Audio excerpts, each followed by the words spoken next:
வணக்கம் நண்பர்களே. இப்போ நம்ம நாளைக்கு திருவோண நட்சத்திரம். திருவோண நட்சத்திரத்தை நாம் எப்படி கூப்பிட்டோம்னா ஷரவண நட்சத்திரம் அப்படின்னு சொல்லுவாங்க.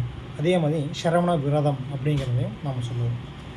இந்த நட்சத்திரம் எதற்கு உகந்தது அப்படின்னு கேட்டிங்கன்னா, ஹயக்ரீவர் என்னும் லக்ஷ்மி ஹயக்ரீவருக்கு மிக உகந்த விரதம் ஷரவண விரதம். இதனால் என்ன ஏற்படும் அப்படின்னு கேட்டிங்கன்னா, குழந்தைகளுக்காக பெற்றோர் செய்யும் வழிபாடு, குழந்தைகள் கல்வியில் மேம்பட மென்மேலும் உயர இந்த சிரவண விரதத்தை நாம் கடைப்பிடிக்கிறதும், நாம் லக்ஷ்மி ஹயக்ரீவரை வணங்குறதும் மிகச்சிறப்பான வாழ்வில் முன்னேற்றங்கள் குழந்தைகளுக்கு ஏற்படக்கூடிய அமைப்பு.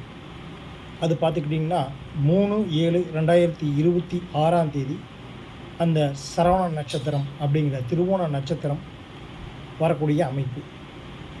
இந்த நட்சத்திரத்தில் முக்கியமாக